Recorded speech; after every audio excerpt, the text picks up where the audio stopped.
113 Yale classes have graduated before us.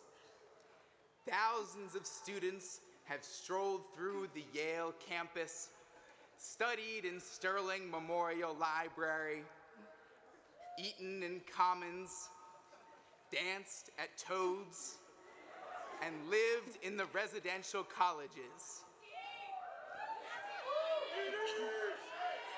But class of 2015, this day is ours.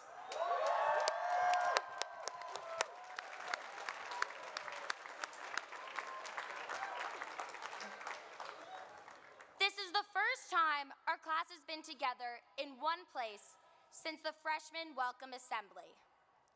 President Levin warned our class that we were inheriting a world full of problems and missed opportunities.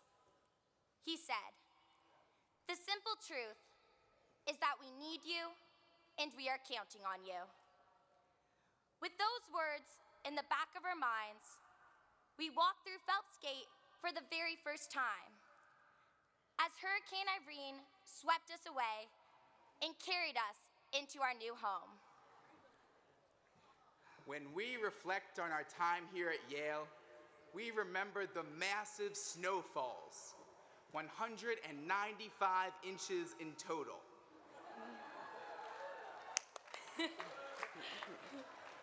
We remember winning the national championship in ice hockey for the very first time.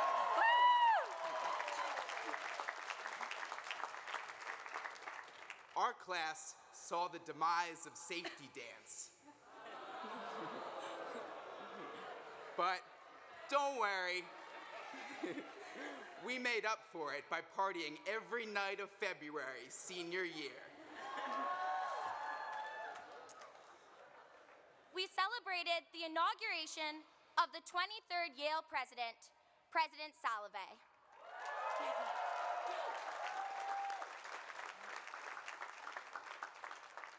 Our class consumed thousands of chicken tenders, 3,860 every Thursday, for a whopping total of 117,000. And even though we lost the Harvard-Yale football game 4 times, there's still no way we'd rather be a Crimson.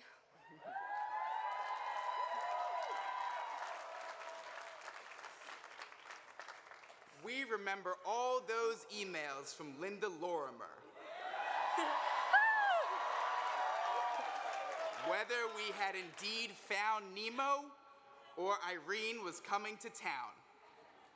But, class of 2015, we regret to inform you that there were 3 unreported natural disasters that occurred throughout our time here at Yale. Disaster number 1, when Yale almost decided to no longer grade on an A-only curve. Disaster number 2, when we realized Ivy Noodle and Gourmet Heaven were going extinct, only to evolve into the strikingly similar Ivy Walk and Good Nature Market. Disaster number 3, when you have flung just too hard in the morning and you can't make it to the main act. Sorry, Jessie J. But class of 2015, we have survived. The theses are in, the jobs are secured for some of us, others are happily unemployed, and our friends and families are here to celebrate with us today. We want to thank everyone who helped us and supported us along our journeys. Thank you to our parents and our families, to our professors and mentors, to our classmates and to our friends. You made us not just better students, but better people.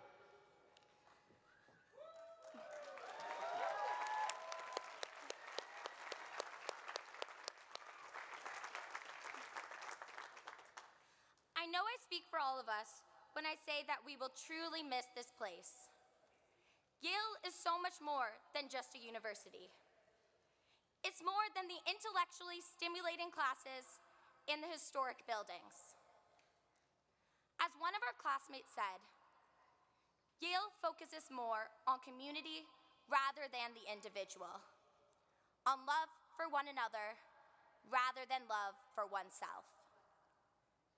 Another one of our classmates has been crying for the past 7 weeks because she's so sad her time here is ending. The overwhelming sentiment amongst our class is how much we love Yale. We wish we could do it all over again. And now, sit back and relax, smile and reflect as we remember and celebrate our time here at Yale. Welcome to Class Day.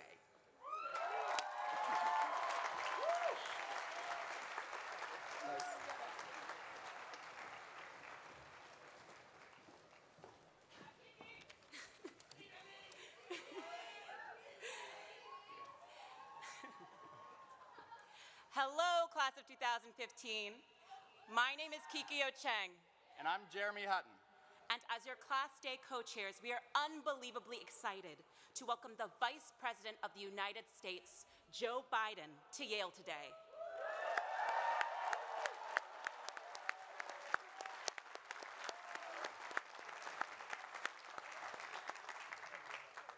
When Jeremy and I first found out that the Vice President had accepted our invitation to speak, we were ecstatic. We know that it took us kind of a long time to announce, but let's just say we were biding our time.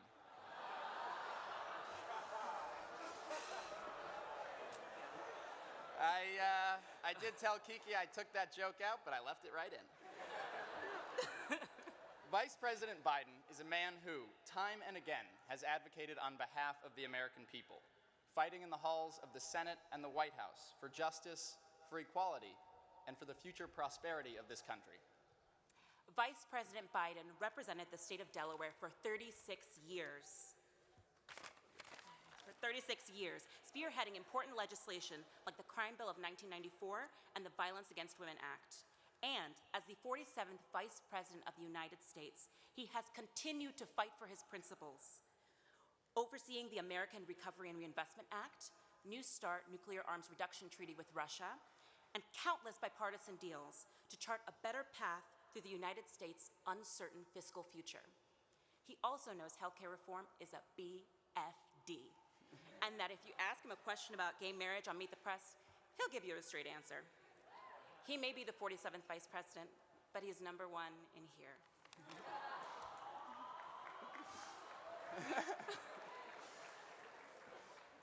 Vice President Biden's tremendous foreign policy experience has proven an asset to this country and nations around the world, from his days as chairman of the Senate Foreign Relations Committee to his tenure as vice president. In the last 6.5 years, he's advised President Obama in the Oval Office and the Situation Room on every major foreign policy and national security issue, and traveled nearly 1 million miles to every part of the world, strengthening our alliances, meeting our troops serving in harm's way, and advancing and protecting our interests to keep us safe and secure. And on top of it all, well, he's just plain cool. I mean, we all know Dick Cheney couldn't pull something like this off.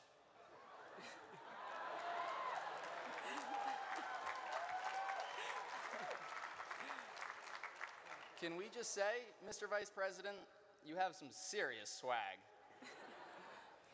Still, I feel like we're just missing something here. I can't quite put my finger on it, but I feel like we haven't captured everything. I know what it is.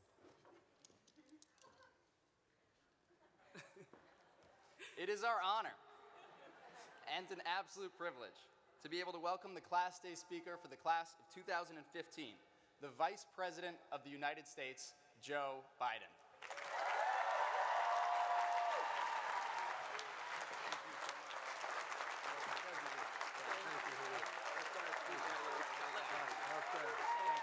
Thank you. Hello, Yale!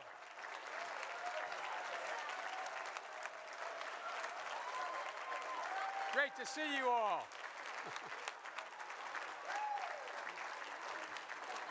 Thank you very, very much. Thank you very, very much. I Jeremy and Kiki, the entire class of 2015, congratulations and thank you for inviting me to be part of this special day. You're talented, you've worked hard, and you've earned this day. Mr. President, faculty, staff, it's an honor to be here with all of you. My wife teaches full-time. I want you to know that at a community college and has attended 8,640 commencements and or the similar versions of Class Day. And I know they can hardly wait for the speaker to finish, but I'll do my best as quickly as I can. To the parents, grandparents, siblings, family members, the class of 2015, congratulations. I know how proud you must be. But the class of 2015, before I speak to you, please stand and applaud the ones who loved you no matter what you're wearing on your head and who really made this day happen.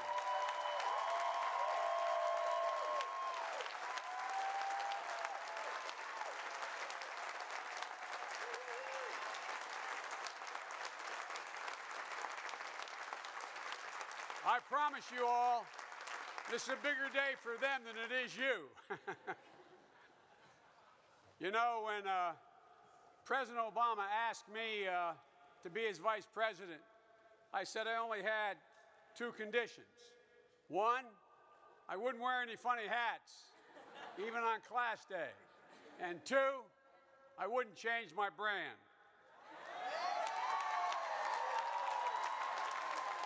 Now look,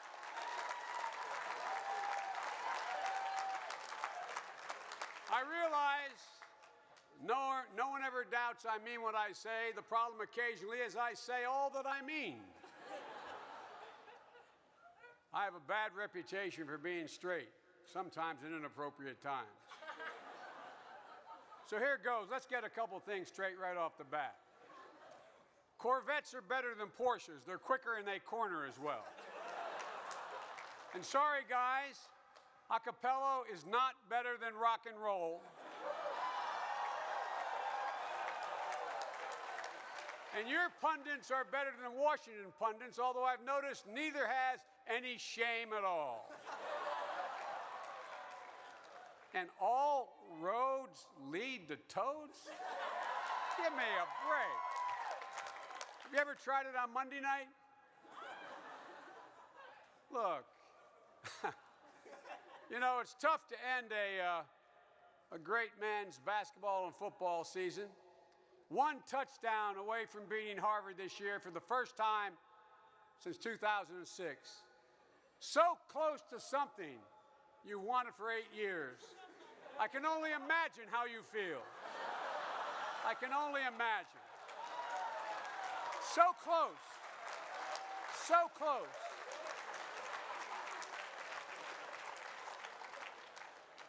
But I got to be honest with you.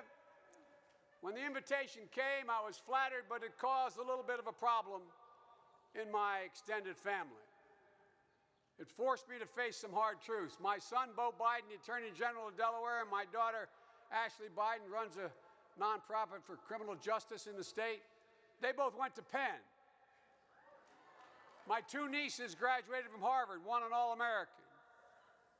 All of them think my being here was a very bad idea. On the other hand, my son Hunter, who heads the World Food Program USA, graduated from Yale Law School. Now, he thought it was a great idea. But then again, law graduates always think all their ideas are great ideas. By the way, I've had a lot of law graduates from Yale work for me. That's not too far from the truth. But anyway, look, the truth of the matter is that I have a lot of staff that are Yale graduates. Several are with me today.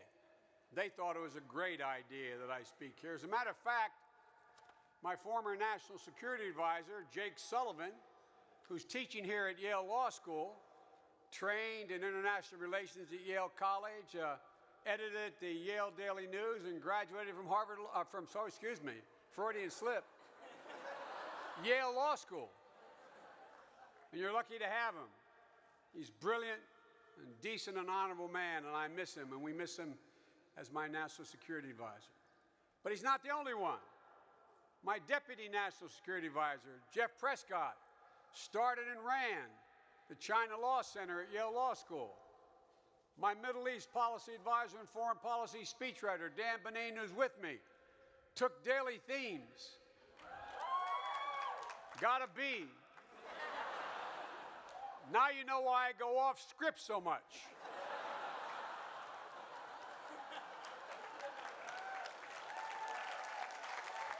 Look, at a gridiron dinner not long ago, the president said, I am learning to speak without a teleprompter. Joe's learning to speak with one. But if you looked at my speechwriters, you know why I moved.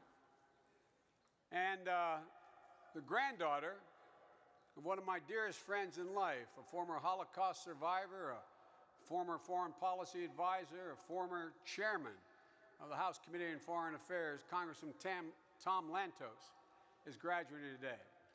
Mersina, congratulations, kiddo. Where are you? You are the sixth. She's the sixth sibling in her immediate family to graduate from Yale.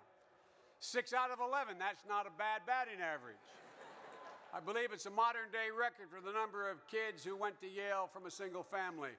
And Mersina, I know your mom, little Annette, is here. I don't know where you are, Annette, but Annette was part of the first class of freshman women admitted to Yale University.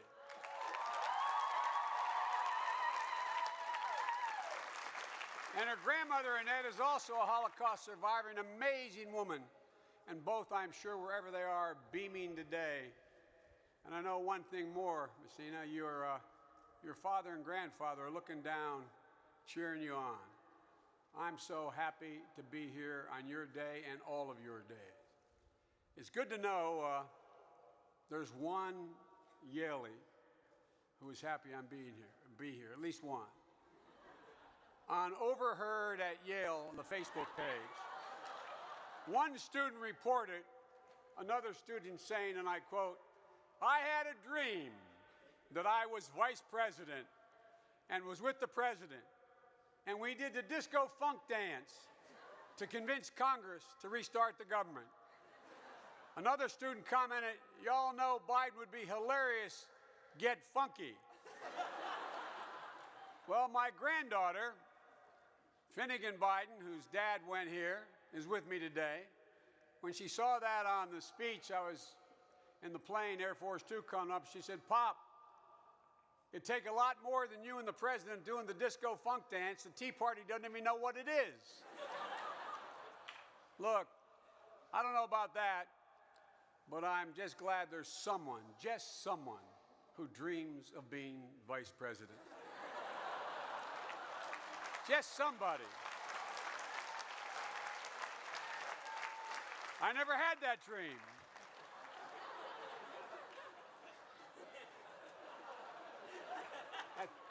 For the press out there, that's a joke. Actually, being vice president to Barack Obama has been truly a great honor. We both enjoy getting out of the White House to talk to folks in the real America, the kind who know what it means to struggle, to work hard, to shop at Kiko Milano.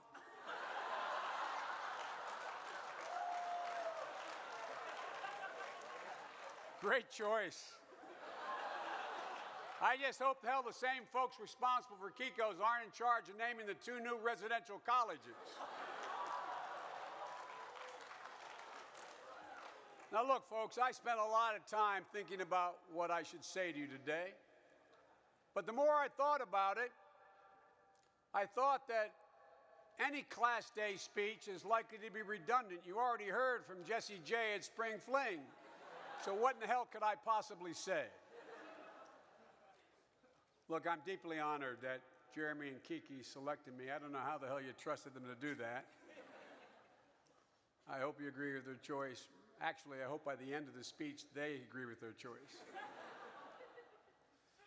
In their flattering invitation letter, they asked me to bring along a sense of humor, speak about my commitment to public service and family, talk about resiliency, compassion, and leadership in a changing world. Pretty tall order. I probably already flunked the first part of the test. But with the rest, let me say up front, and I mean this sincerely, there's nothing particularly unique about me. With regard to resilience and compassion, there are countless thousands of people, maybe some in the audience, who'd suffer through personal losses similar to mine or much worse, with much less support to help them get through it and much less reason to want to get through it. It's not all that difficult, folks, to be compassionate when you've been the beneficiary of compassion in your lowest moments, not only from your family, but from your friends and total strangers. Because when you know how much it meant to you, you know how much it mattered.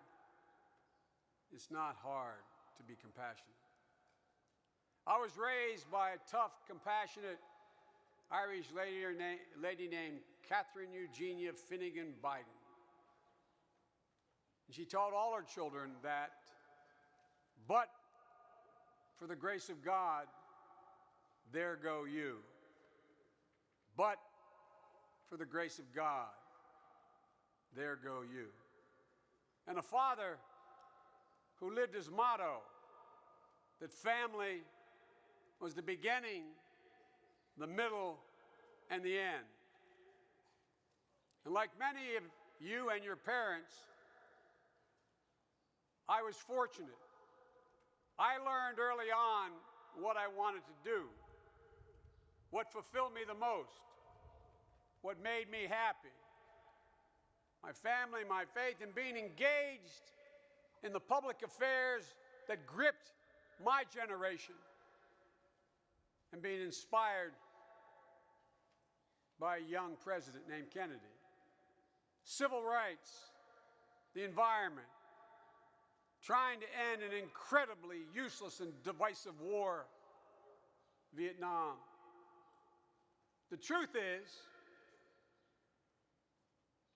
though, that neither I nor anyone else can tell you what will make you happy, help you find success. You each have different comfort levels. Everyone has different goals and aspirations. But one thing I've observed, one thing I know, the expression my dad would use often is real. He used to say, it's a lucky man or woman gets up in the morning, and I mean this sincerely, was one of his expressions. It's a lucky man or woman gets up in the morning, puts both feet on the floor, knows what they're about to do, and thinks it still matters. I've been lucky. And my wish for all of you is that not only tomorrow, but 20 and 40 and 50 years from now, you found that sweet spot. The thing that allows you to get up in the morning, put both feet on the floor, go out and pursue what you love, and think it still matters. Some of you will go to Silicon Valley and make great contributions to empower individuals and societies, and maybe even design a life-changing app like how to unsubscribe to Obama for America email list, the biggest pan list of all times. Some of you go to Wall Street and big Wall Street law firms, government and activism, Peace Corps, Teach for America. You become doctors, researchers, journalists, artists, actors, musicians. Two of you, one of whom was one of my former interns in the White House, Sean Cohen and Andrew Heyman, will be commissioned in the United States Navy. Congratulations, gentlemen. We're proud of you.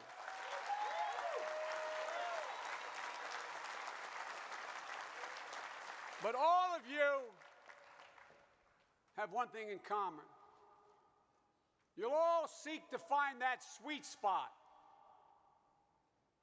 that satisfies your ambition and success and happiness. I've met an awful lot of people in my career, and I've noticed one thing. Those who are the most successful and the happiest, whether they're working on Wall Street or Main Street as a doctor or a nurse, or as a lawyer or a social worker, I've made certain basic observations about the ones who, from my observation, wherever they were in the world, were able to find that sweet spot between success and happiness. Those who balance life and career, who find purpose and fulfillment in where their ambition leads them. There's no silver bullet, no single formula, no reductive list. But they all seem to understand that happiness and success result from an accumulation of thousands of little things built on character, all of which have certain common features in my observation. First, the most successful and happiest people I've known understand that a good life at its core is about being personal. It's about being engaged. It's about being there for a friend or a colleague when they're injured or in an accident. Remembering the birthdays, congratulating them on their marriage, celebrating the birth of their child. It's about being available to them when they're going through personal loss. It's about loving someone more than yourself, as one of your speakers have already mentioned. It all seems to get down to being personal. That's the stuff that fosters relationships. It's the only way to breed trust in everything you do in your life. Let me give you an example.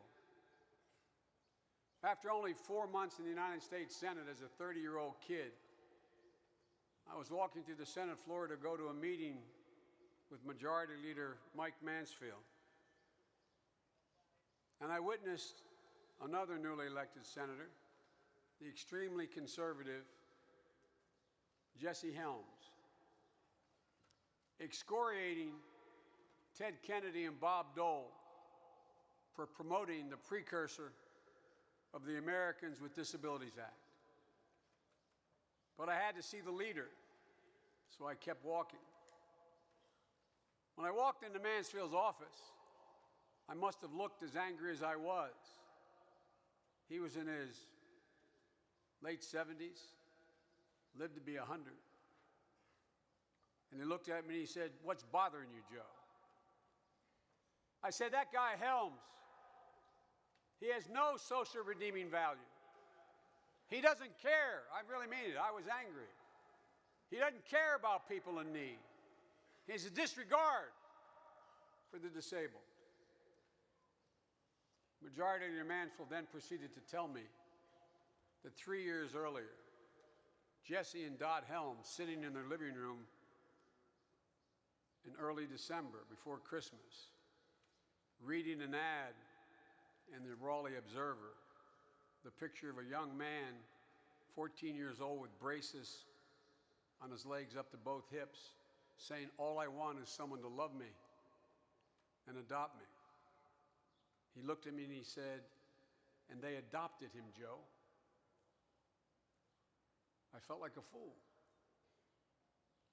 He then went on to say, "Joe, it's always appropriate to question another man's judgment, but never appropriate to question his motives, because you simply don't know his motives." That happened early in my career, fortunately. From that moment on, I tried to look back past the caricatures of my colleagues and try to see the whole person. Never once have I questioned another man's or woman's motive. And something started to change. If you notice, every time there's a crisis in the Congress, the last 8 years, I get sent to the Hill to deal with it. It's because every one of those men and women up there, whether they like me or not, know that I don't judge them for what I think they're thinking. Because when you question a man's motive, when you say they're acting out of greed, they're in the pocket of an interest group, etc., it's awful hard to reach consensus. It's awful hard never to reach across the table and shake hands, no matter how bitterly you disagree, though. It is always possible if you question judgment and not motive. Senator Helms and I continue to have profound political differences. But early on, we both became the most powerful members of the Senate running the Foreign Relations Committee as chairman and ranking members. But something happened. The mutual defensiveness began to dissipate. And as a result, we began to be able to work together in the interest of the country. And as chairman and ranking member, we passed some of the most significant legislation passed in the last 40 years. All of which he opposed. From paying tens of millions of dollars in arrearages to an institution he despised, the United Nations. He was part of the so-called black helicopter crowd. To passing the Chemical Weapons Treaty, constantly referring to, we've never lost a war and we've never won a treaty, which he vehemently opposed. But we're able to do these things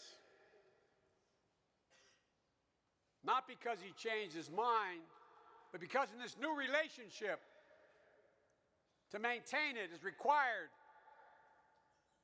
to play fair, to be straight. The cheap shots ended.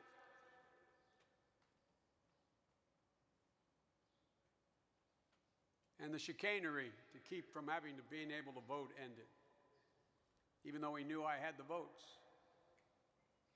After that, we went on as he began to look at the other side of things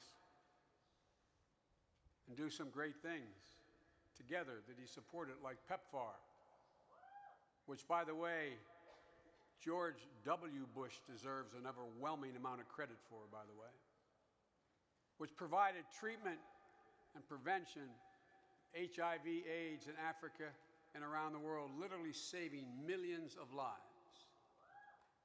So, one piece of advice is try to look beyond the caricature of the person with whom you have to work.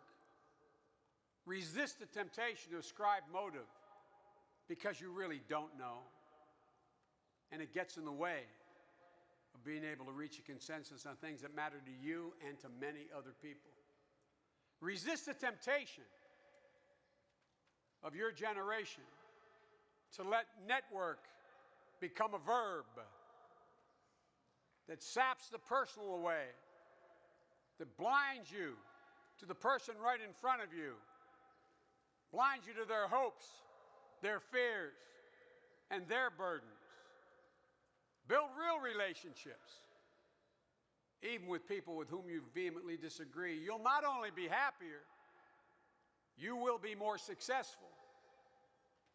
The second thing I've noticed is that although you know no one is better than you, every other person is equal to you and deserves to be treated with dignity and respect. I've worked with 8 presidents, hundreds of senators. I've met every major world leader, literally, in the last 40 years. And I've had scores of talented people work for me. And here's what I observed. Regardless of their academic or social backgrounds, those who had the most success and who were most respected and therefore able to get the most done were the ones who never confused academic credentials and societal sophistication with gravitas and judgment. Don't forget about what doesn't come from this prestigious diploma. The heart to know what's meaningful and what's ephemeral, and the head to know the difference between knowledge and judgment. But even if you get these things right, I've observed most people who are successful and happy remember the third thing. Reality has a way of intruding. I got elected in a very improbable year. Richard Nixon won my state overwhelmingly. George McGovern was at the top of the ticket. I got elected as the second youngest man in the history of the United States to be elected. The stuff that provides and fuels raw ambition. If you're not careful, it fuels a sense of inevitability that seeps in. But be careful. Things can change in a heartbeat. I know. And so do many of your parents. 6 weeks after my election, my whole world was altered forever. While I was in Washington hiring staff, I got a phone call. My wife and 3 children were Christmas shopping. Tractor trailer broadsided it and killed my wife and killed my daughter. And they weren't sure that my sons would live. Many people have gone through things like that. But because I had the incredible good fortune of an extended family grounded in love and loyalty, imbued with a sense of obligation imparted to each of us, I not only got help, but by focusing on my sons, I found my redemption. I can remember my mother, a sweet lady, looking at me after we left the hospital and saying, "Joey, out of everything terrible that happens to you, something good will come if you look hard enough for it." She was right. The incredible bond I have with my children is a gift I'm not sure I would have had I not been through what I went through. Who knows whether I would have been able to appreciate at that moment in my life, that heady moment in my life, what my first obligation was. So I began to commute, never intending to stay in Washington, and that's the God's truth. I was supposed to be sworn in with everyone else that year in '73, but I wouldn't go down. So Mansfield thought I'd changed my mind and not come. And he sent up a Secretary of Senate to swear me in the hospital room with my children. And I began to commute thinking I was only going to stay a little while. 4 hours a day, every day, from Washington to Wilmington, which I've done for over 37 years.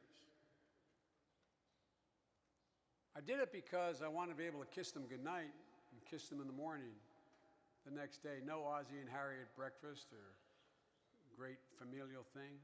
Just climb in bed with them. Because I came to realize that a child can hold an important thought, something they want to say to their mom and dad, maybe for 12 or 24 hours. and then it's gone. And when it's gone, it's gone. And it all adds up. But looking back on it, the truth be told, the real reason I went home every night was that I needed my children more than they needed me. Some at the time wrote and suggested that Biden can't be a serious national figure. If he was, he'd stay in Washington more, attend the more important events. It's obvious he's not serious. He goes home after the last vote. But I realized I didn't miss a thing. Ambition is really important. You need it. And I certainly have never lacked in having ambition. But ambition without perspective can be a killer. I know a lot of you already understand this. Some of you really had to struggle to get here, and some of you had to struggle to stay here. And some of your families made enormous sacrifices for this great privilege.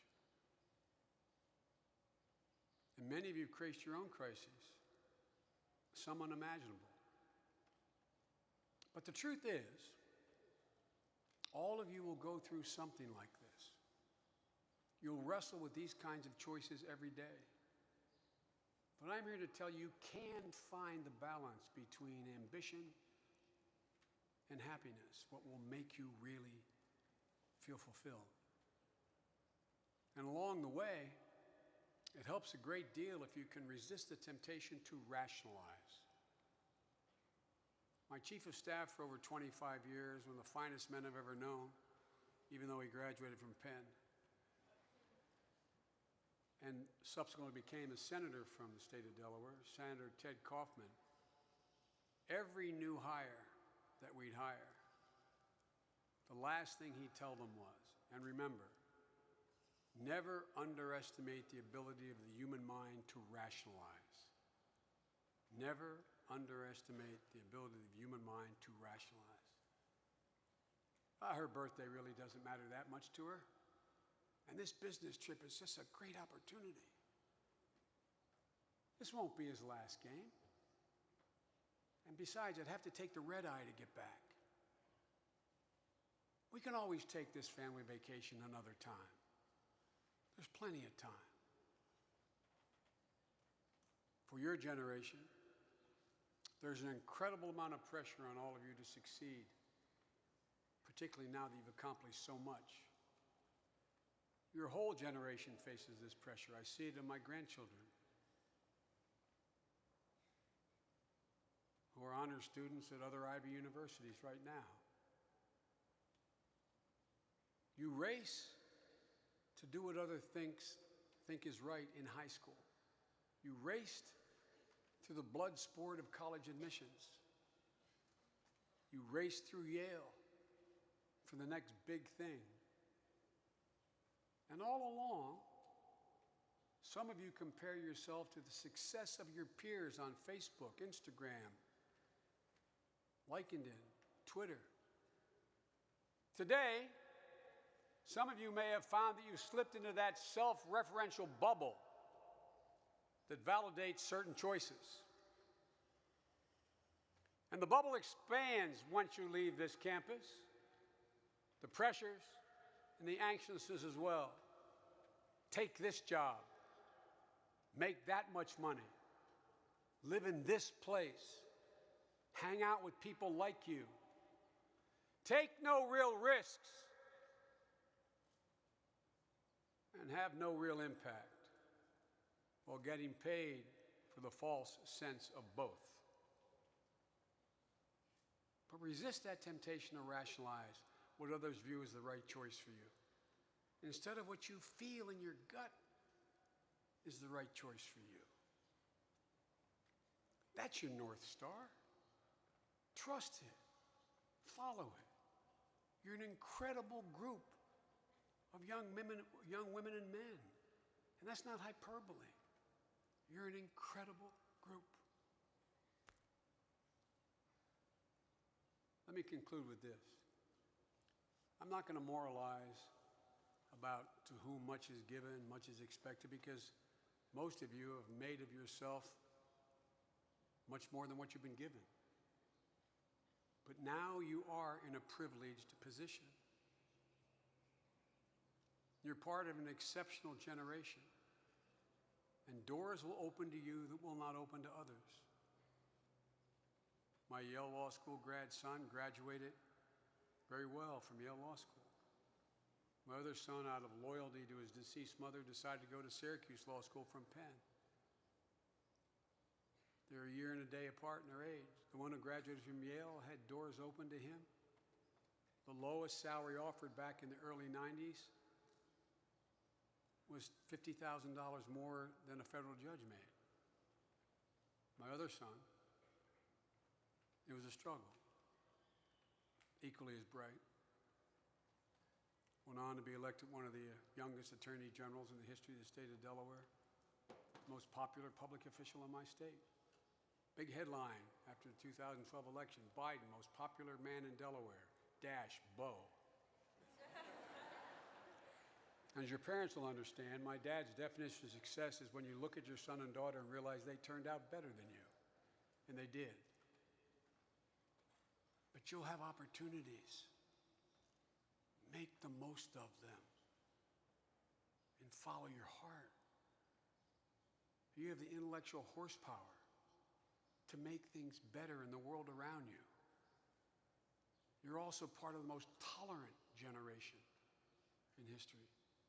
I got roundly criticized because I could not remain quiet anymore about gay marriage. The one thing I was certain of is all of your generation would way beyond that point.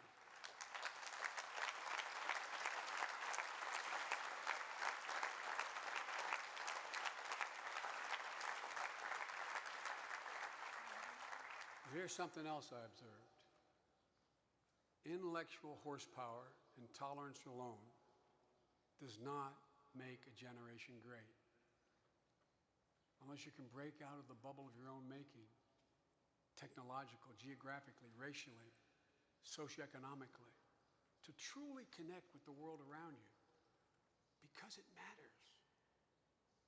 No matter what your material success or personal circumstance, it matters. You can't breathe fresh air or protect your children from a changing climate, no matter what you make. If your sister is the victim of domestic violence, you are violated. If your brother can't marry the man he loves, you are lessened. And if your best friend has to worry about being racially profiled, you live in a circumstance not worthy of us. It matters.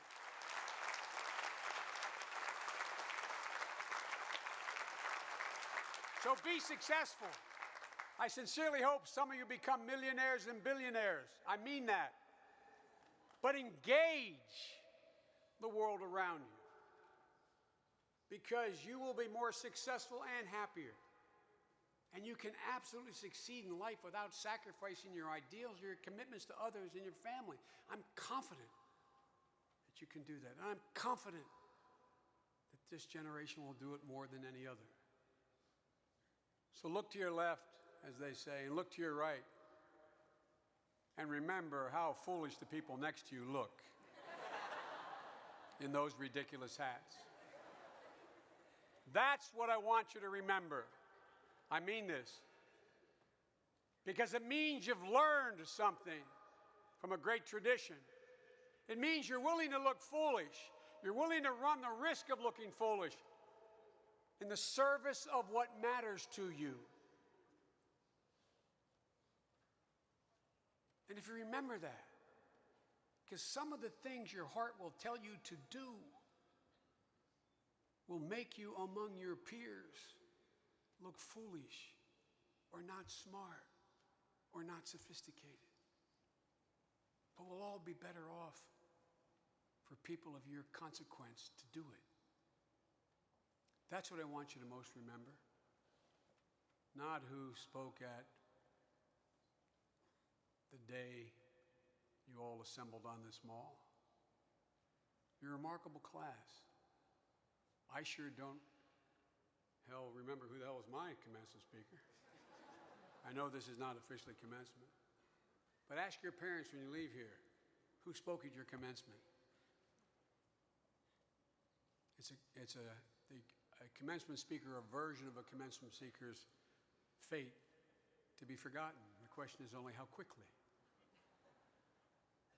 But you're the best in your generation, and that is not hyperbole. And you're part of a remarkable generation. And you're on the cusp of some of the most astonishing breakthroughs in the history of mankind. Scientific, technological, socially. That's going to change the way we live and the whole world works. But it'll be up to you in this changing world to translate those unprecedented capabilities into a greater measure of happiness and meaning, not just for yourself, but for the world around you. And I feel more confident for my children and grandchildren, knowing that the men and women who graduate here today, here and across the country, will be in their midst. That's the honest truth. That's the God's truth. That's my word is abiding. Congratulations, class of 2015, and may God bless you and may God protect our troops. Thank you.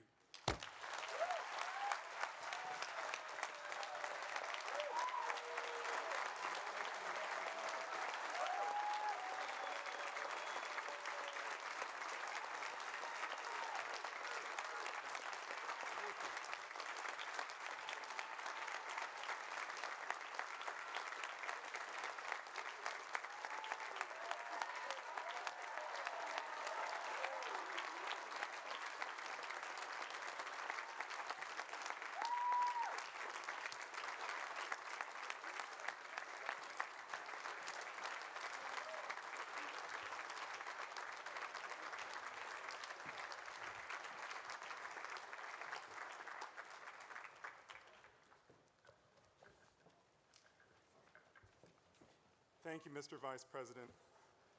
Thank you for the message that we are small if we do not care.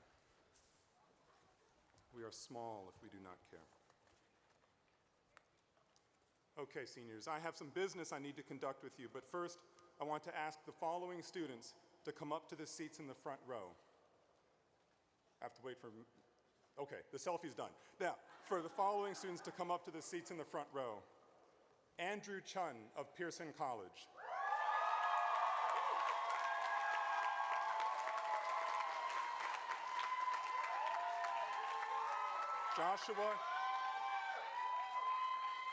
Joshua Kofsky of Berkeley College.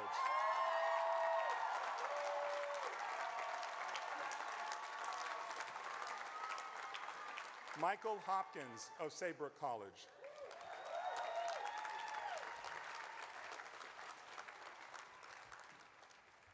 Austin Long of Calhoun College.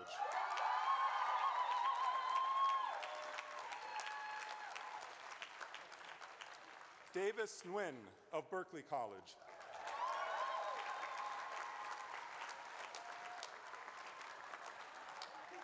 Molly Rogers of Timothy Dwight College.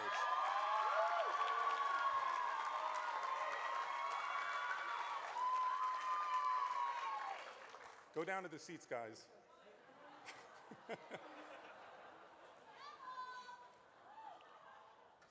So much promise, didn't follow directions. And I've lost my place. Did I invite Molly up already? Okay, thank you, Molly. Eric Sarakian of Jonathan Edwards College.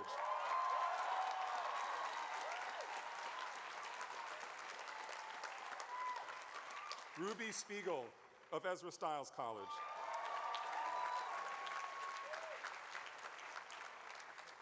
Tyler Varga of Berkeley College.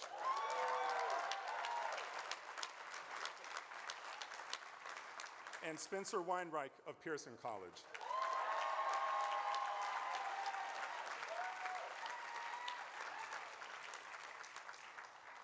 So I was the master of Calhoun College, hey Calhoun, for 8 years. I love all of you equal, with an asterisk. I was the master of Calhoun College for 8 years and had the pleasure of standing on this stage as the chair of the council for several years. And I always remember the dean of Yale College doing what I'm about to do. And the dean of Yale College always had to do it twice. We're going to do it once. Show off for me, please, in my first year. Make me proud. So, tomorrow, this is a little dress rehearsal. At commencement, there's going to be a point when I stand up here in front of President Salovey and present you to him so that you can receive your degrees. Please pay attention. The last two sentences of my request to President Salovey are going to be the following. They have been recommended by the faculty of Yale College and approved by the corporation. I now ask you by your official act to confer upon them these degrees. When you hear these words, confer upon them these degrees, I want to hear you very loudly, very clearly. You are graduating from Yale College. Show off about it, will you? So let's practice. We're doing this once. Do it right. They have been recommended by the faculty of the School of Yale College and approved by the corporation. I now ask you, by your official act, to confer upon them these degrees.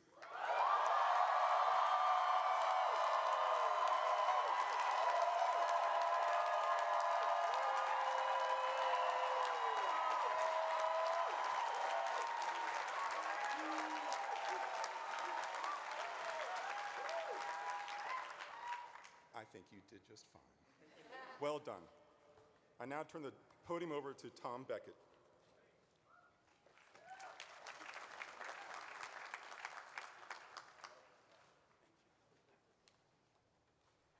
Will Molly Rogers and Tyler Varga please come to the stage?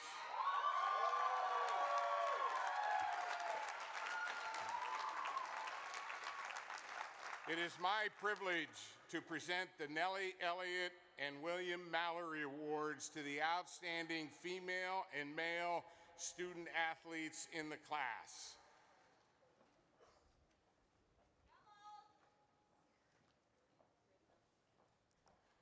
Molly Rogers has earned all Ivy honors both academically and athletically. She is a molecular, cellular, and developmental biology major. Molly is one of only 6 Yale volleyball players to record over 1,000 digs and 1,000 kills in her career.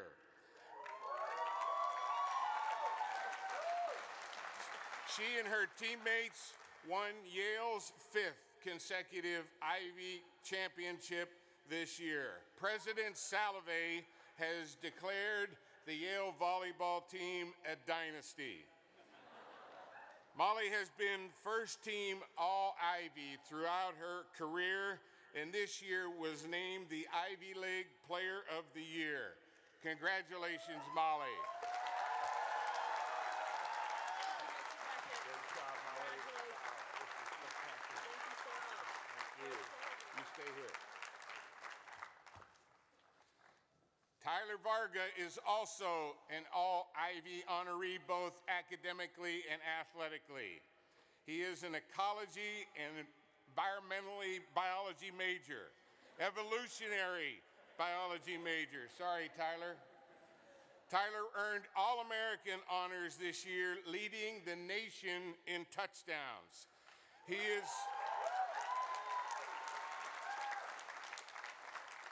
is third on Yale's impressive list of all-time running backs. Tyler was the Offensive Player of the Year in the Ivy League this year, helping Yale to an 8-2 season with a tremendous overtime win over Army at the Bowl. Tyler scored 5 touchdowns in that game, and next year will become a member of the Indianapolis Colts of the National Football League. Congratulations, Tyler.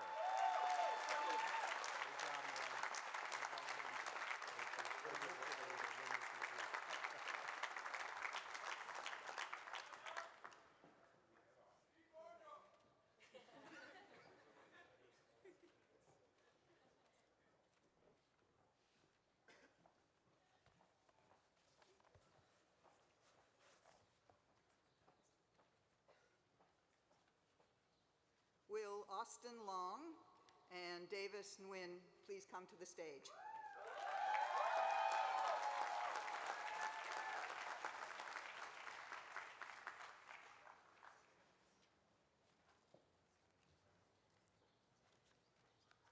While they are on their way, the Nakanishi Prize is awarded to 2 graduating seniors who, while maintaining high academic achievement, have provided exemplary leadership in enhancing race or ethnic relations at Yale College. This year's Nakanishi Prizes are awarded to Austin Lee Long of Calhoun College and Davis Duong Nguyen of Berkeley College.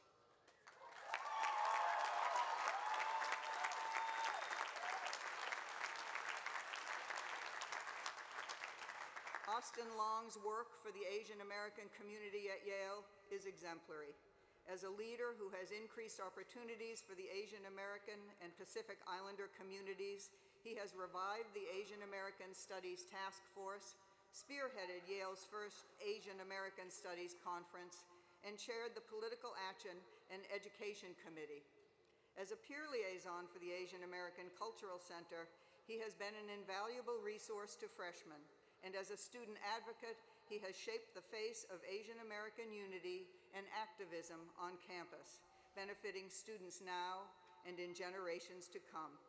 For his many contributions to race and ethnic relations at Yale College, Yale is honored to bestow the Nakanishi Prize upon Austin Lee Long.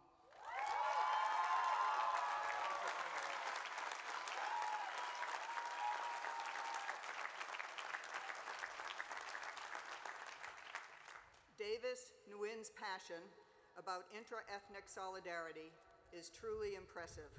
As the president of the Vietnamese Student Association, he has increased communication among student organizations and brought them together, creating a culture that has encouraged students to participate in the AACC and extend its reach.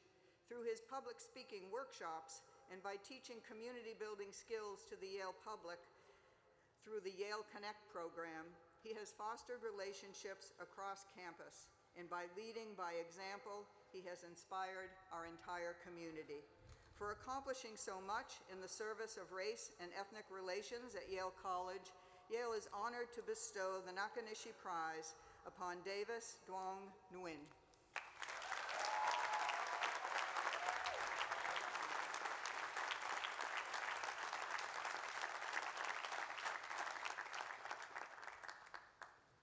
Will Andrew Chung please come to the stage?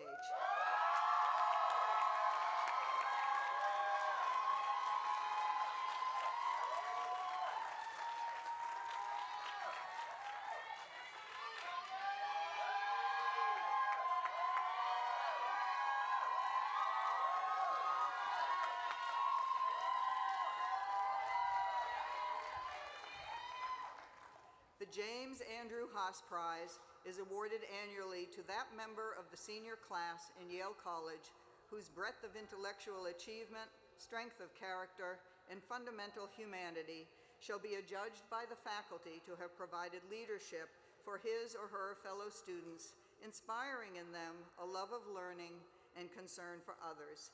This year, the Haas Prize is awarded to Andrew Songyup Chun of Pearson College.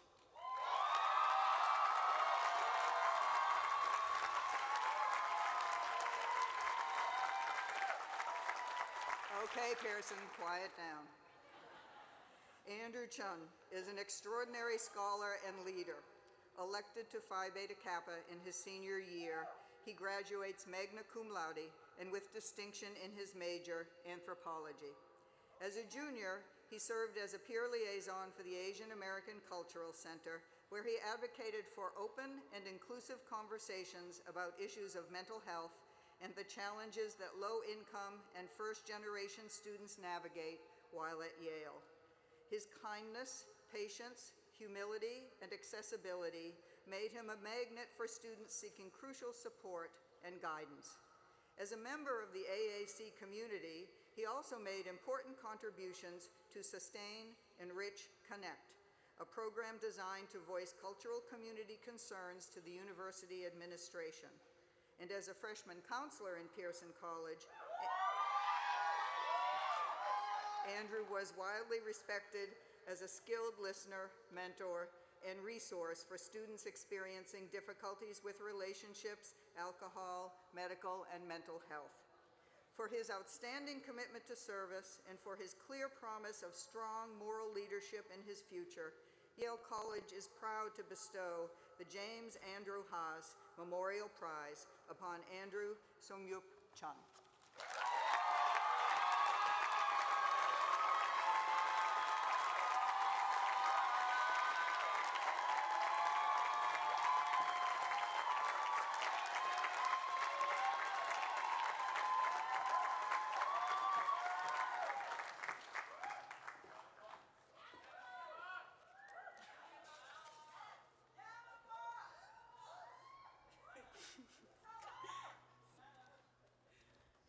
Two months ago in Selma, Alabama, President Obama asked, "What greater form of patriotism is there than the belief that America is not yet finished?"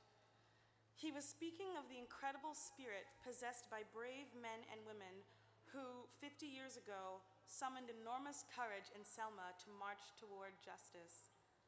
That brave spirit possessed by giants of the past is reincarnated every day around the globe in big and small ways every time a person defeats the inertia of the status quo to move towards justice. What greater form of patriotism is there than the belief that America is not yet finished? What greater form of devotion is there than the belief that something can be better? If we didn't believe that our community could be better, we wouldn't fight to make it so. If we didn't believe our university could have a healthier and more supportive mental health or sexual climate, or stand firmer for environmental justice, we wouldn't nag or strike or write blistering opinion pieces. If we didn't believe that an America that values all lives is within our reach, that we can still form a more perfect union, we wouldn't march in Ferguson, in New York, in Baltimore, in New Haven. Martin Luther King Jr. once said, "Human progress never rolls in on the wheels of inevitability." Perhaps never have those words been so important to recall than in our age of exploding possibilities, where astonishing innovations are uncovering solutions to some of the world's thorniest problems. One has only to look at energy-generating soccer balls or robotic technology smaller than a grain of rice to feel hopeful about the future. It's easy to be distracted by our delight and float towards the future, but innovation is not benign. Progress is not inevitable. In a book called The Filter Bubble, Eli Pariser hints at this non-inevitability with an anecdote about early Facebook. Apparently, when they were developing the like button, remember it wasn't always there, they almost chose important. They went through several options and almost chose important instead of like. Imagine how Facebook might be different if they'd chosen important instead of like. How invisible incentives might have nudged us to share updates on Syria or education reform twice as often as dancing cats. It's hard to say for certain, but as our talents and technologies grow, we must make doubly certain we're directing them thoughtfully and urgently, and that we're sharpening the blunt and powerful tools the world is handing to us. Mightn't our grandchildren be confused that in an age where we could summon an Uber in minutes or order almost any cuisine to our doorstep, that we permit the essential process of voting to be as cumbersome for some as it still is, or that we allow veterans' benefits checks to get lost and keep too many on absurdly long waiting lists to see a doctor? We figured out Tinder, surely we can get a vet a doctor's appointment. And those are just our technologies. Our talents require equally thoughtful dedication. One way to think about it is that we owe proportionally back to the world what the world has given to us. Compared to the other 7 billion people on the planet, we've collectively been awarded an enormous and disproportionate amount of love, financial support, academic guidance, piano lessons, rides to soccer and ballet practice, etc. And so somehow, each in our own way, we owe that proportionally back to the world. Looking out at all our friends and family here today, brimming with love and support, that's a lot of giving back we've got to do. Most importantly, we've got the most incredible resource of all, each other. The players in every revolutionary moment are drenched in anxiety, uncertainty, self-doubt, fear. In some ways, Yale has been pretty excellent preparation for that. But we've gotten each other through those things time and time again in the last 4 years, and will continue to do so for years to come. And we must, because we, Yale, are not yet finished. May we surround ourselves with people who make us feel brave enough to fight the good fights and make us laugh hard enough to barely notice the battle. Giants of the past marched knowing that justice might not come in their lifetimes, that tomorrow someone else would take up the baton. Their tomorrow is our today. In the words of Anne Frank, how wonderful it is that nobody need wait a single moment before starting to improve the world. How wonderful.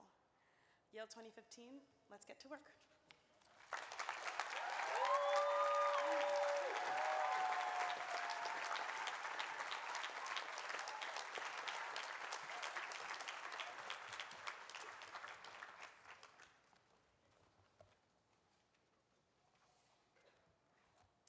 The Lewis Sudler Prizes for Excellence in the Performing and Creative Arts are awarded to 2 outstanding seniors, Eric Sarakian of Jonathan Edwards College and Ruby Ray Spiegel of Ezra Stiles College.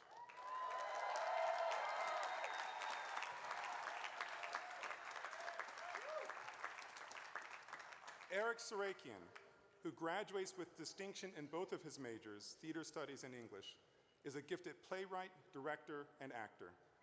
It is rare to find a student as accomplished in any one of these areas. Eric excels in all 3. As a playwright, he brings his work to life with heart, visual imagination, and vivid storytelling. As a director, he gives shape to psychology through action and speech. And as an actor, he is, in the words of one of his professors, a once-in-a-generation combination of intellect, soul, and artistry. For his accomplishments as a scholar in the arts, and to recognize his extraordinary promise, Yale College is proud to award the Lewis Sudler Prize for Excellence in the Performing Arts to Eric Sarakian.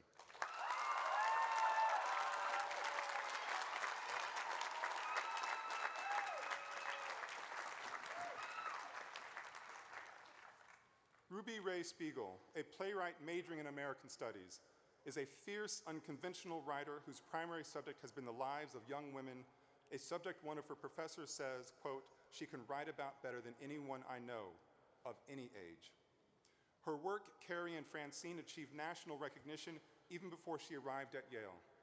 More recently, her play, Dry Land, premiered at Yale during her junior year and was produced in New York City last fall. The production drew rave reviews, including a powerful endorsement from the chief theater critic of the New York Times, and will go on to productions in 10 cities throughout the United States and in London. To recognize her past and current artistic achievements and in eager anticipation of those yet to come, Yale College is proud to award the Lewis Sudler Prize for Excellence in the Creative Arts to Ruby Ray Spiegel.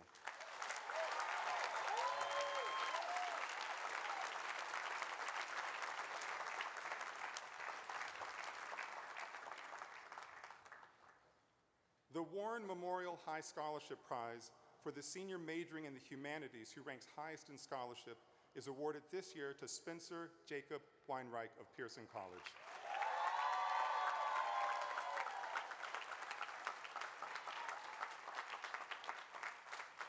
Spencer Weinreich has distinguished himself through his high scholarship in the humanities. Elected to Phi Beta Kappa in his senior year, he graduates summa cum laude with distinction in his major, history. He has earned 36 course credits with the grade of A and 1 credit with the grade of A-. So close. As a scholar, he has devoted himself to the study of medieval and ancient traditions with a focus on the pre-Renaissance era and with a particular interest in monasticism. He has also served as assistant editor of the Journal of Jesuit Studies. He has given talks at conferences around the country, and he was even on the Yale team that won the 2013 Intercollegiate National Academic Quiz Tournament. Next fall, he will be at the University of Oxford as the Erdogan Graduate Scholar in the Humanities, pursuing a Master of Philosophy in Theology.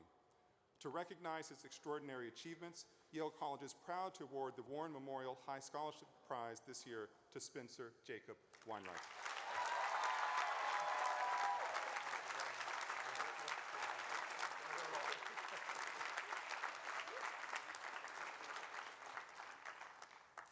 Arthur Twining Hadley Prize, which honors the memory of the man who served as president of Yale from 1899 to 1921, is awarded annually to the senior in Yale College majoring in the social sciences who ranks highest in scholarship. The Russell Henry Chittenden Prize is awarded annually for the senior majoring in the natural sciences or in mathematics who ranks highest in scholarship. This year, both prizes are awarded to one student, Michael Garrett Hopkins of Saybrook College.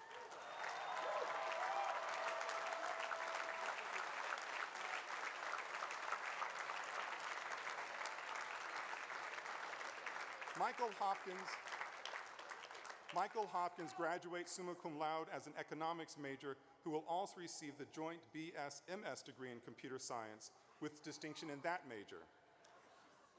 Just hang on. He also graduates with a grade point average of 4.0, with a grade of A in every one of his 37 credits. I'm telling you, just wait. In 2014, he was one of 8 juniors elected to Phi Beta Kappa, and that same year, the Department of Economics named him one of 4 Tobin Scholars for, quote, outstanding performance in core theory courses in economics.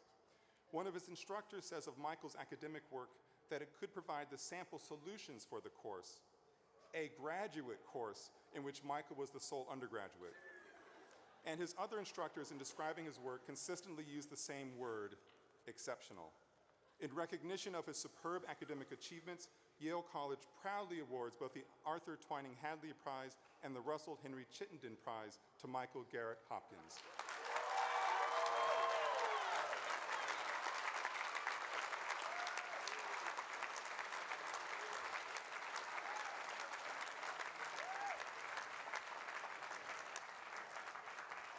The Alpheus Henry Snow Prize is awarded to that senior who, through the combination of intellectual achievement, character, and personality, shall be adjudged by the faculty to have done the most for Yale by inspiring in his or her classmates an admiration and love for the best traditions of high scholarship.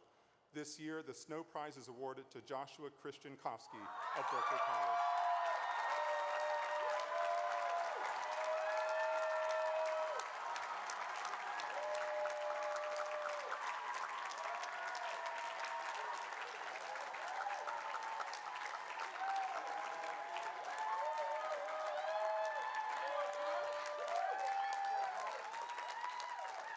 I noticed the hat is well themed. This is excellent. Josh Kosky's record at Yale is extraordinary.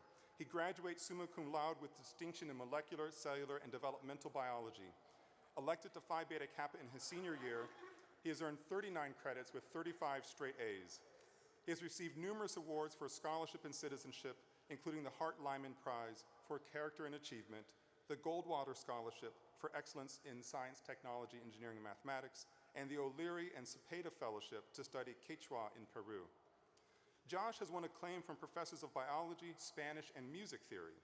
His research advisors praise his powerful bioassays that promise exciting discoveries and his contributions that changed how they teach, noting, Josh has the passion, determination, and charisma of a natural leader and is as fine a person and intellect as you could hope to find.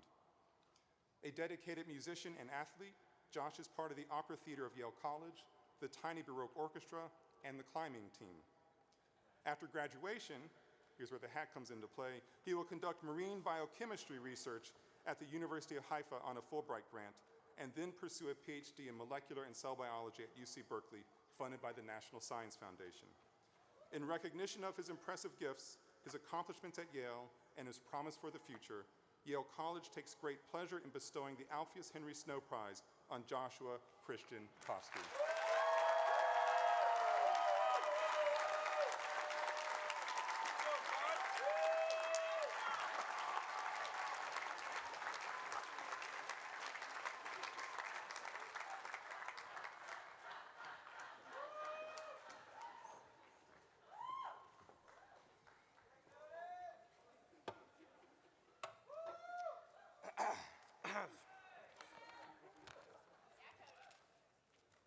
President Salovey, Dean Holloway, Dean Gentry, esteemed professors and administrators, members of the class of 2015, Caleb, Cody, podium, chairs, spatula,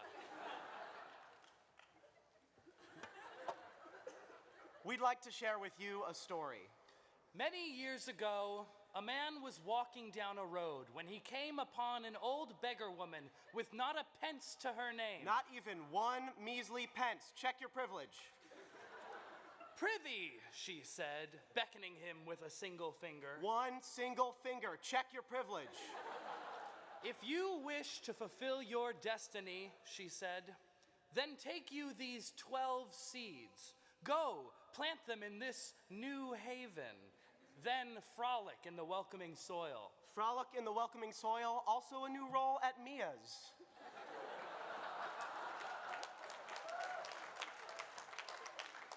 Plant 11 of the seeds in close proximity to one another. And one just far enough away so that the other seeds can complain about having to walk there.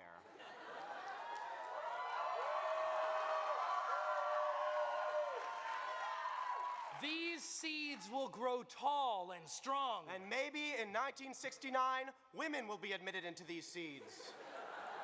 And with the right care, And a $24 billion endowment, these seeds might one day grow into the most prestigious shrubbery in the United States of America.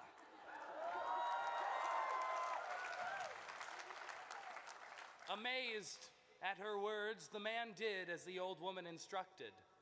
And that shrubbery was Yale University. And that man was Dean Mary Miller.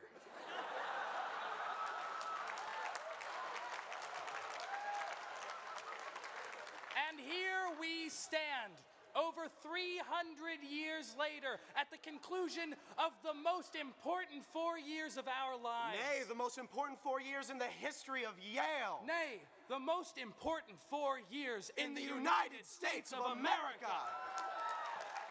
In these 4 years, we have truly changed history.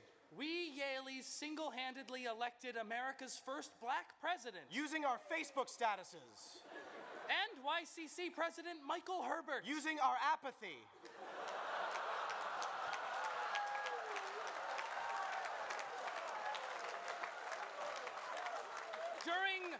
During the Arab Spring, we toppled ruthless dictators around the globe. And replaced them with people like Peter Salovey. We finally won the battle for gender-neutral housing. Thereby reducing the number of in-suite hookups. And, most importantly, we finally conquered our fear of pooping our pants at dance parties. That was only you. I finally conquered my fear of pooping my pants at dance parties. But really, it doesn't matter whose pants were pooped. Thank you. Because we, here on the precipice of the United States of America. Okay, yeah. We, on the precipice of our graduation, are the future of the nation. Nay, of the United States of America. One of you will cure the common cold. One of you will be the next great Supreme Court Justice. One of you will be a Rhodes Scholar. And one of you will be a Highways Scholar. One of you will be the world's first turtle consultant. A consultant for turtles. One of you will reinvent yourself as future technopop diva Coco de Queen. One of you will eat way too much cheese. I hope it's me. One of you has the middle name Robinette. It's Joe Biden. One of you will marry me. It may not seem like it now, but, give it a couple years and who knows, maybe it won't look like such a bad option. You just think about it. One of you could have put a little more thought into my birthday gift this year. One of you doesn't seem to realize how difficult it is to obtain a gift card for Jamba Juice. One of you plus one of you equals two of you. Two of us will now serenade Vice President Biden. dun dun dun dun dun dun dun dun. Hello, Biden, my old friend. Dun dun dun dun dun dun dun. You are the president's best friend. Dun dun dun dun dun dun dun dun. You comfort him when he is weeping. And rub his tummy when he's sleeping. And your job is to be there when he's sad, just like my dad. This is the song of Biden. Dun dun dun dun dun. Did you like it? Where's he?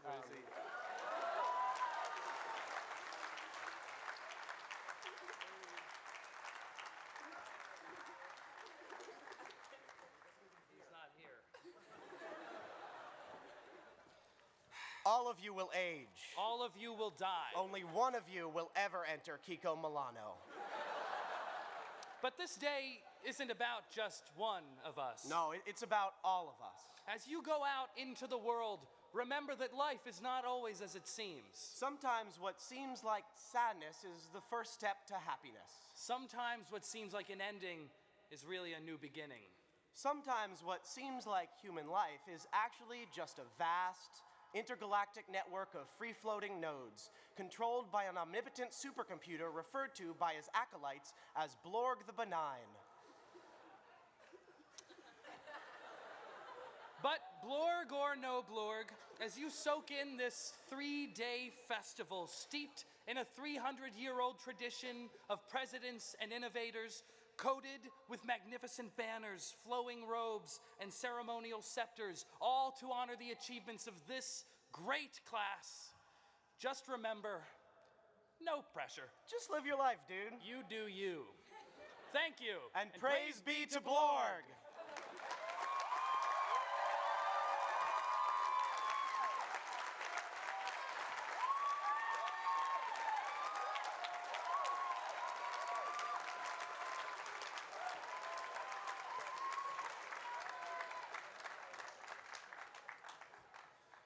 This past fall, we four began the senior class gift with a team of nearly 200 student volunteers. Together, we organized a 3-week campaign to raise money for the Alumni Fund and guarantee the same caliber of education for future Yaleys. It is our sincere hope that you had plenty of emails to mute and plenty of droll wine and cheese parties at which to chortle and make wry comments about the economy.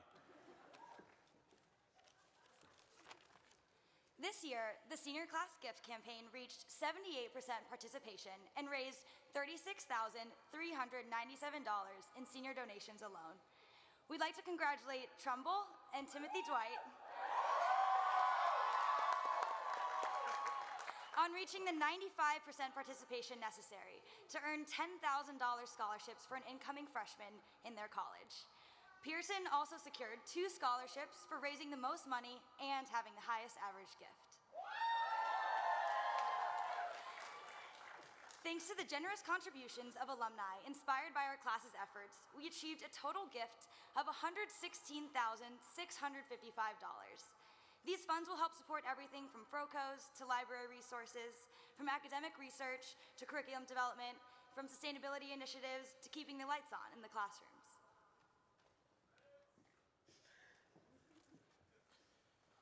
More so than in previous years, this year's campaign became the subject of conversation about community and individual health. The Yale experience is one certainly filled with its ups and downs, and through the deep bonds and relationships we create together, we navigate these experiences and push for a better, stronger community. The central aim of the senior class gift was to unite the class through generous contribution to a community that has given us all so much. We are proud of the class of 2015 for giving back to this school through financial contribution, thoughtful reflection, and frank discussion. The senior class gift represents just one of many ways to give back to Yale, and we hope that this campaign has compelled each of us to consider how best to make a positive impact. Both the donations raised and the discourse fostered speak to the generous and considerate spirit of our class. Our community is ever growing and deepening, And we appreciate how hard the class of 2015 has worked to make Yale an earnest, engaging home for future students. Thank you all for your participation, and carpe bula.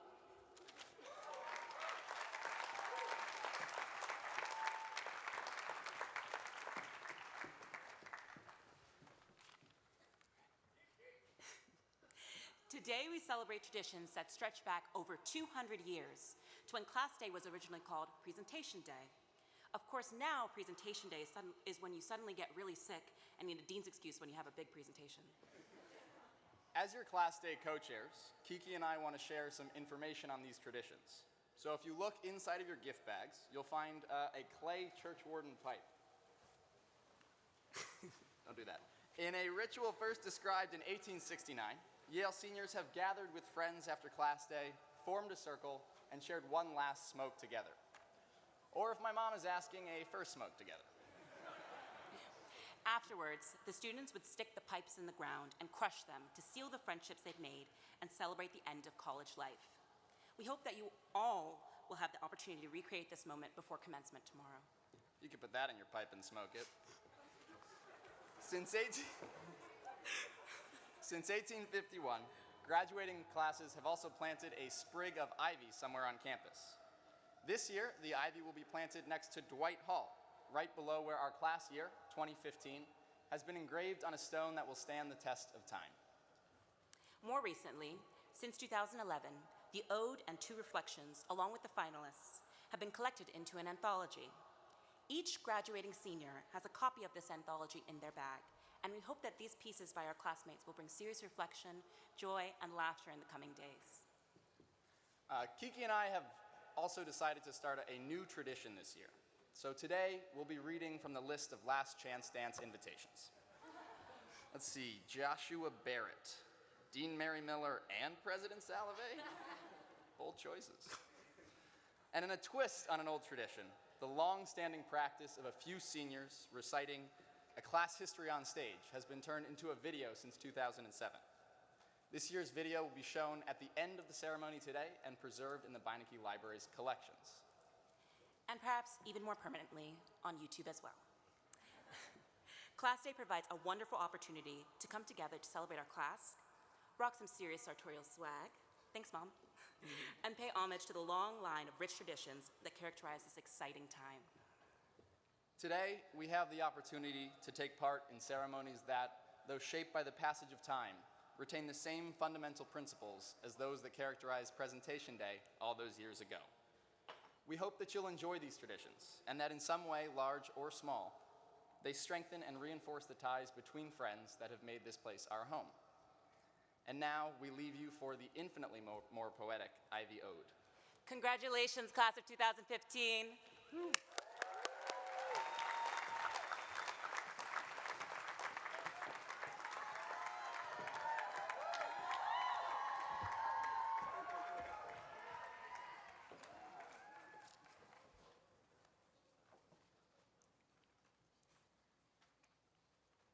The first day you arrive here, you are a small fish.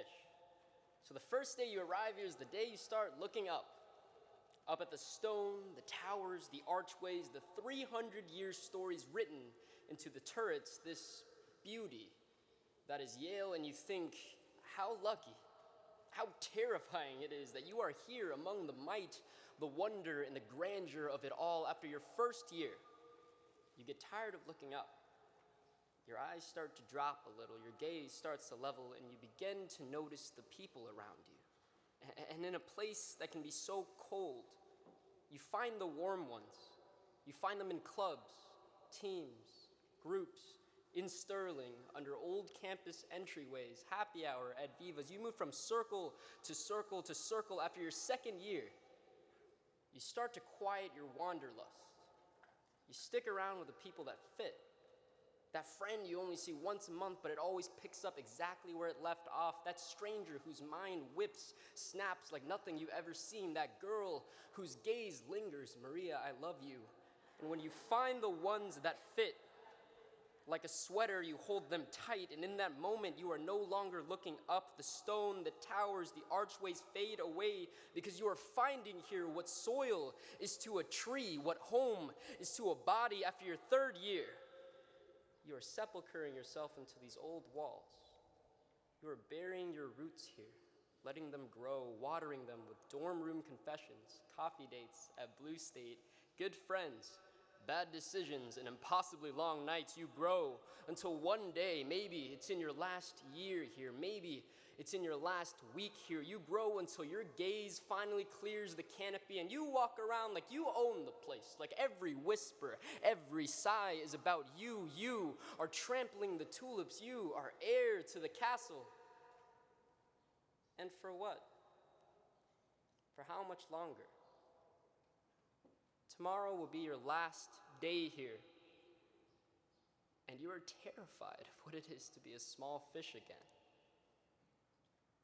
But don't be scared. Remember your first day. Do not forget that feeling of looking up, that wonder. Do not forget the warm ones, how they fit like sweaters. Do not forget your roots. They are buried deep in the stone now. They anchor these towers, these archways, and whatever is waiting for us after tomorrow can never erase what we've built here. We are written into these turrets. We are part of this beauty, this Yale.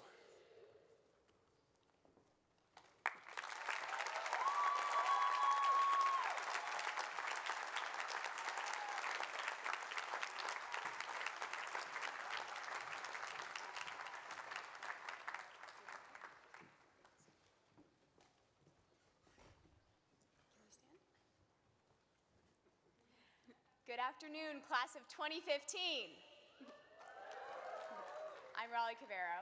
And I'm Catherine Kiyoki. And it is our pleasure to introduce the Class Day film.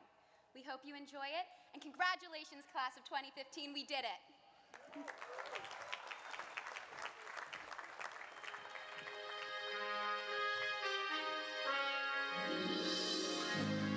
Okay guys, as you know, the Class Day video is one of the most important parts of commencement. It's going to be broadcast on giant video screens in front of all of your parents, classmates, crazy aunts and uncles. Literally, we're talking about thousands of people. Millions of people. This is the final part of Class Day, and it's going to leave a lasting impression on everyone you've ever met at Yale. So it's got to be perfect. Too long and everyone's going to get restless. Too short and you're going to let everyone down. So, what exactly is your filmmaking experience? Informally, we've always shared a passion for dramatic narrative and moving pictures. She just signed me up for this without asking me. Yeah. Well, you're the only two who signed up, so good luck, I guess. So after meeting with Jeremy and Kiki, we didn't really realize how much a big deal this was. You didn't realize. Okay, so the millions of people was a little scary, but we just decided that we just need a little help. No, we need a lot of help. We need someone who's responsible, who's organized, who will show up on time. Oh my God, where am I? This isn't Tour de France here. Oh, Sally, Stacy. Sup, chicks? He'll have to do. What we needed was a spark to get the ideas flowing. So we went to the classic Class Day star. Professor Biggs? Oh, hello. Professor Biggs, you've been in every single Class Day video. And we don't want to rehash any of the old ideas. We want to make a video that's unique to the class of 2015. And this year we have literally millions of dollars to make this film. No, we do not. Well, what sort of ideas do you have in mind? Well, we were thinking about a boyhood concept, but we didn't start filming for you. That's too bad. I see. Anything else? Do you have any ideas? Well, fortunately, I've been waiting years for someone to ask me this very question. All right, so let's have a look at this. Here we are. It's the year 2055. Yale and Harvard have been engulfed by a massive and devastating hurricane. More powerful than Irene and Sandy and the polar vortex combined. How about that, huh? Their only hope is Robo Peter Salovey. been sent back in time to rescue the one Yalie who can save them all. Oh, all right. Well then, what about this?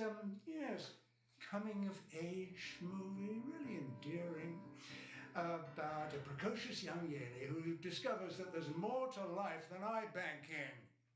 Although the money is pretty good. No? No? No? All right, well, wait for this one. Yes. So, this is about an esteemed member of the senior faculty. Let's call him Barry Miggs, who's been recruited by the CIA as a final hope to combat Ebola-wielding ISIS fighters who have infiltrated the East Coast. He single-handedly saves the United States and gets the girl of his dreams. Where are the Yaleys? Oh, well, there'll be room for some Yale students in there somewhere, surely. Okay, well, we can't use any of that. Definitely not. We've got to start somewhere. Wait, aren't there always like celebrities in the class day video? Do you know any celebrities? Oh yeah, because I'm from LA, I know celebrities. Yeah, let me just call it Steve Martin, Ethan Hawke, Bill Murray. I'll see if they're all Shut up, free. Angelino. Okay. Wait. I know someone who knows tons of celebrities.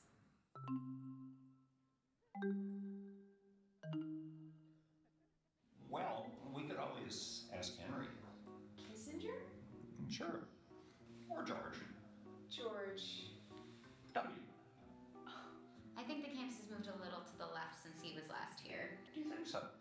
Really?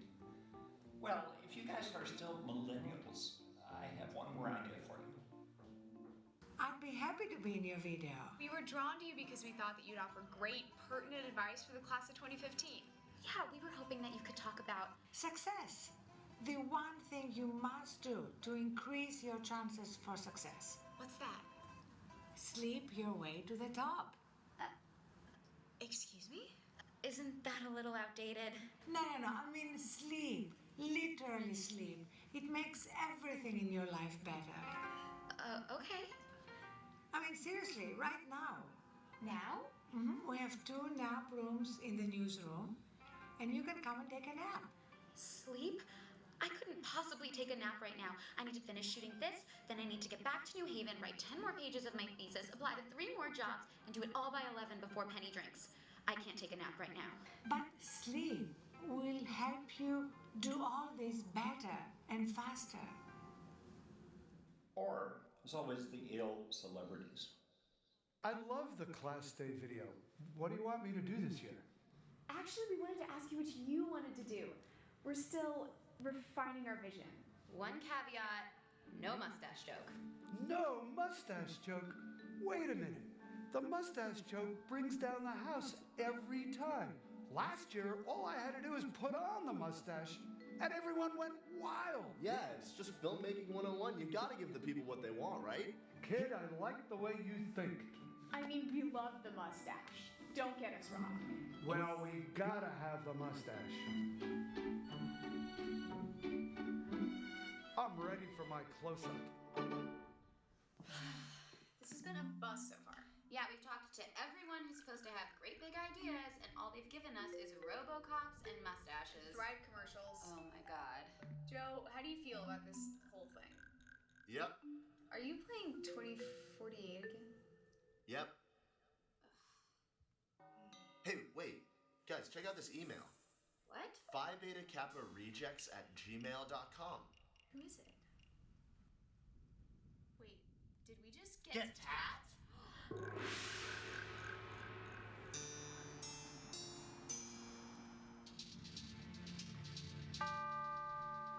We heard you were looking for us. Yes, and we're upset. Marichal Gentry?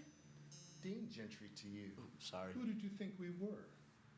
Well, you know. Bones' yeah, name is... Don't worry about it. Our mistake. Never mind. We heard you were making the class day video. Look, I may be new at this, but we are in it every year.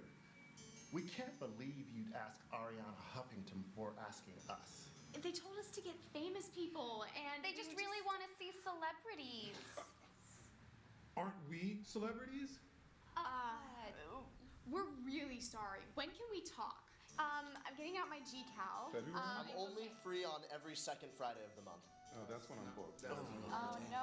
I'm free 2:30 a.m. Wednesdays and Thursdays. Can't do it. No. Mondays and Fridays work. Mondays and Fridays. I'm booked all of February. Yeah, and we graduate in May, so we should probably do it before then. I'm leaving Yale after that. Ah, so before May. Before May. Before May. Yeah. Great. So, turns out famous people have awful ideas. You know, I think we just need to get back to basics. Like, talk to students. Famous students. Ha, yes. You guys know a few things about the student body. So what do you guys think Yaleys want to see in the class day video? Famous people. Like just famous people? Yeah, I mean, if they're famous and they look good on a resume or they look good on video, then I think we should totally invite them. I think the class day video should be a little more dramatic. Maybe include some American flags or some eagles. What we need is Olivia Pope-style scandal. What about an explosion? Nudity. Boxing match! Or just look at Rumpus. I mean, anybody who's anybody has been on 50 Most. Well, if you want my opinion, I think... No! Or just get ideas from a big group of Yaleys, like a sports game. People here go to sports games. So do you guys have any ideas for the class day video? Yeah, frankly, as a seminar participant, I think the class day video should represent the highest ideals of this great university, like diversity, Adversity. opportunity cost, sunk cost, academics, sensitivity, free riding. And yeah, just to like dovetail off what Ruth said, I think that we wouldn't want to stoop to a level of lowbrow slapstick humor. The hockey team's advice didn't hit us very hard. So we thought, who better would know how to tell a great story than theater kids? Oh, I'd really like to, but sorry, I'm in tech. Yeah, I'm sorry, I'm in tech. And I still need to find a trumpet player and a clarinet player. Tech from now until the end of forever. A vibraphone and some timpani, marimba. Tech. We've gotten nowhere. You know what? Maybe we should walk away from this for a little while and just let inspiration strike us when we least expect it or whatever. You know, that's actually a great idea. Let's do it. Oh my god, it's still ridiculous. I can't believe that Adam is here. For our 28th song of the evening, we will be singing the Yale football medley again.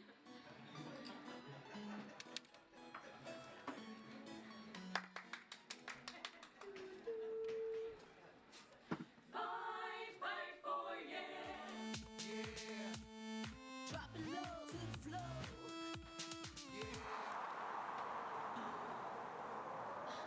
Movie night? Finding Nemo again? Sure. Another 1:45 night. No, I didn't get anything Thank you. done. Have a good night. I never do. Have a good night. You too. Hey, how are you? Yourself? Pretty good. Long night, you know. No books. Hey, whoa. Hey. All right, have a good night. All right, thank you. Wait, guys, look.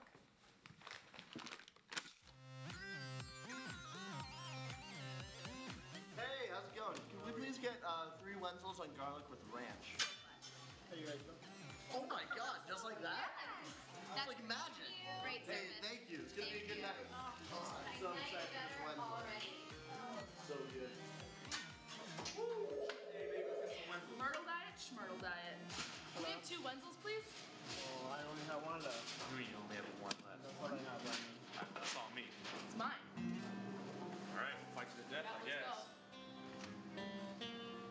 Like me when I'm hungry, Molly. Bring it on, Varga. Bring it on. Is that the last Wednesday? Yeah. Hi, B. What are you doing? Hey. Sorry.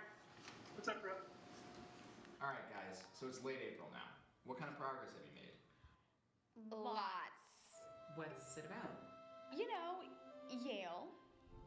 And what it's like to be a Yalie. At Yale.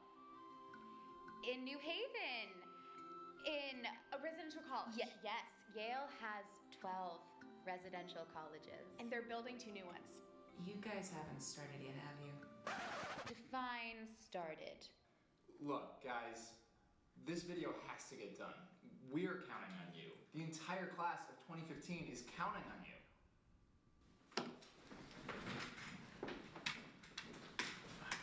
Whoa, wait, what happened to you? I don't want to talk about it. Spring fling? I just really like Ja Rule. Me too. We were desperate. You ready? So we thought, let's go to a place where it's all about ideas. I stand in the affirmative on the resolution we debate today. Resolve, abolish the Class Day video!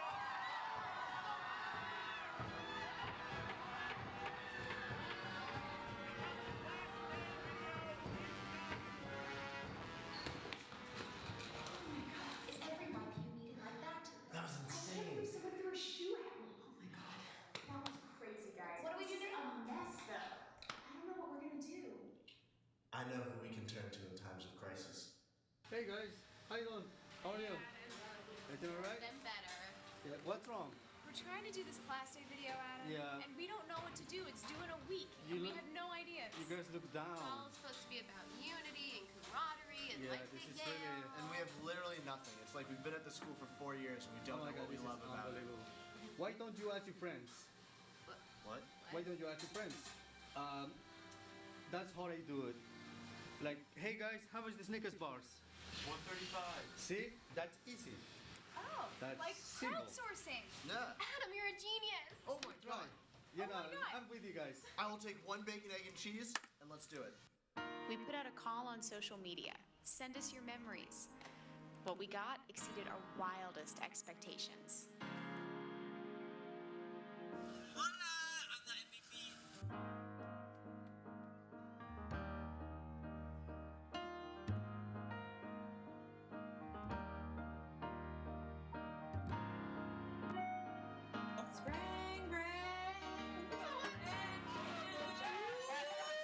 My favorite part about Yale is the academics and chicken dinner day. Whoa! That's the thing about Yale. Everyone's ethnically ambiguous. At Yale, we never won the game, but we always win the tailgate. Harvard sucks. Better get yourself out of my god! Oh my god!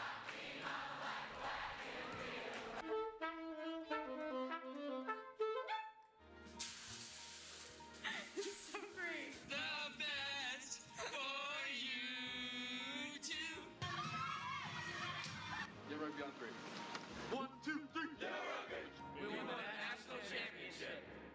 Championship volleyball, basketball, and hockey all at the same time.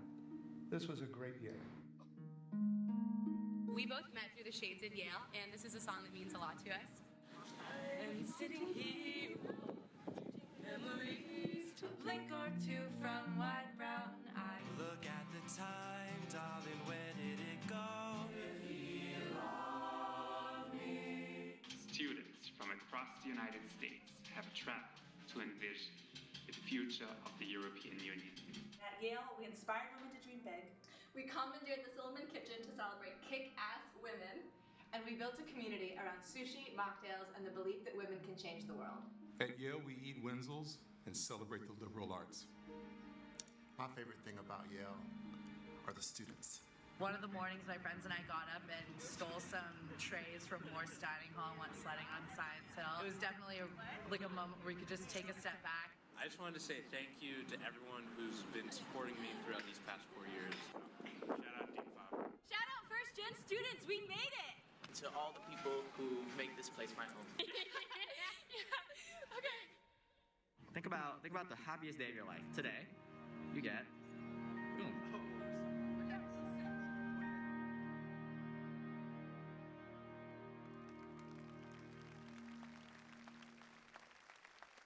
What do you think? Meh.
Guys, we got one more thing. We're gonna sing Bright College Years, and then you can go. So, if everyone can please stand, seniors, take out your white handkerchiefs and join us in the alma mater.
Thank you all for coming. Congratulations, class of 2015. We'll see you tomorrow morning.